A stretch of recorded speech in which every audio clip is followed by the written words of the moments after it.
going around in circles, and other shapes. Bicycle paths and doughnut slices, and how they're related.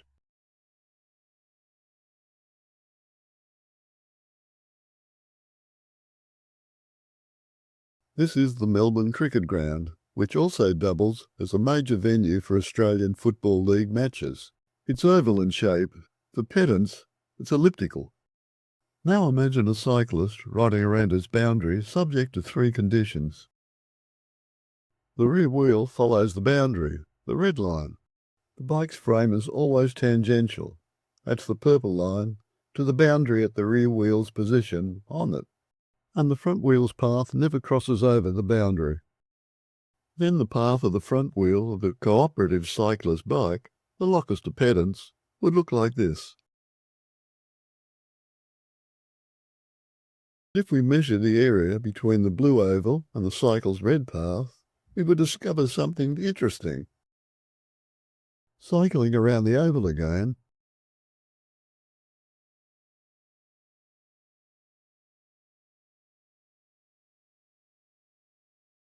the hatched area is the same area as simply rotating the bike around a fixed point, that is, its rear wheel. And the interesting thing is that for a fixed length object such as a bike frame, the fringe area created by its path around a closed boundary is the same area as rotating the object about its trailing point, no matter what size the boundary. Though you'd have to be careful cycling around the table. The shape of the closed boundary doesn't need to be oval. Here's an example of the boundary of a square with rounded corners. When our intrepid cyclist does one lap around the field, the front wheel's path describes 4 lobes. Once again, the total area of the lobes equals the area generated by simply rotating the bike frame around its rear wheel. I was drawn to these bike track examples when reading this excellent book, The Mathematical Mechanic by Professor Mark Levi. His illustrations moved me to animate some of them. In this video, the accent is on the visual in preference to the mathematical, although some technical detail is provided at its end for those so inclined. The book's subtitle, Using Physical Reasoning to Solve Problems, is exemplified in its early pages with the following problem. I'm from an era where school class chanting of mathematical theorems was common. Perhaps you did also? One of them was the Pythagorean Theorem. So all together now. In a right-angled triangle, the square of the hypotenuse is equal to the sum of the squares of the other two sides. That's an abridged version. There are many mathematical proofs for it. Professor Levi's is based on a novel physical argument. The previous bike frame example now becomes a right-angled triangle rotating around a circular boundary. The circle's radius is the side A. Side B is equivalent to the bike frame and is tangent to the boundary. As the triangle rotates, the locus of point D is that of a circle of radius C, the triangle's hypotenuse. The area of the ring that's formed is equal to the difference between the two areas, that is, circle C and circle A. Adding up the areas, we get the area of circle A plus the area of the ring equals the area of circle C. For this triangle, C is 5, A is 4, B is 3, so the ring's area is 28.27 square units. So let's spin it again. As for the bike rotation, the hatched area generated by rotating the triangle is the same as rotating its side B around its base point. We started with this equation, which then became, and finally, the Pythagorean Theorem. Here's a three-dimensional version. Tinkering may be a more appropriate word for Professor Levi's stumbling onto a three-dimensional extension of the bike example. He stated, its intuition is a straightforward generalization of the bike problem. However, I would not have discovered this fact with formulas. Take a donut shape, a torus for pedants, and intersect it with a plane which is tangential to the torus's inner surface. Then we'll spin it around.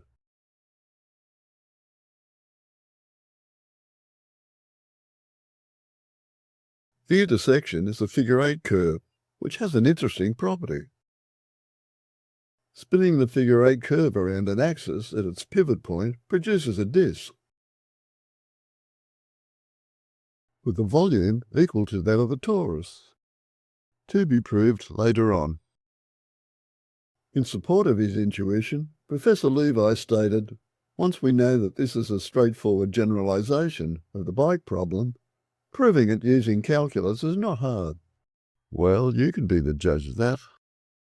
You might prefer to do something else. Perhaps go for a tangential bike ride wearing these on-trend Torus lemniscate sunglasses. If so, take care and many thanks for viewing this video. But if you're technically inclined, here are some additional details. First, we'll look at the physics in the Pythagorean example. Professor Levi has a heuristic physical argument for this. Although not obvious, there are two motions involved in side B's rotation, perhaps best illustrated by a diagram or two.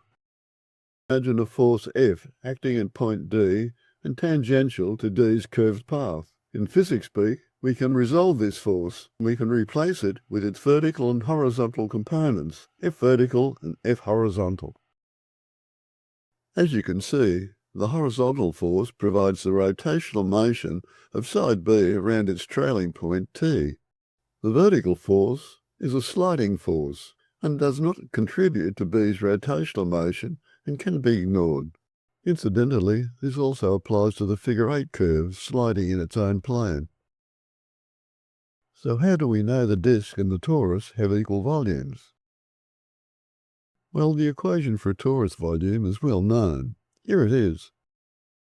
But not so for the volume created by revolving the figure-8 curve. So I swallowed my pride and asked AI, ChatGPT, for assistance. It identified the curve as a torus section lemniscate, often related to a Booth-type lemniscate, having this equation. And the volume of the disk formed by its revolution is, which leads to exactly the same expression as the torus volume. If this has whetted your appetite for donut slices, I suggest this archive article from a mathematician's viewpoint. Thank you for viewing this video.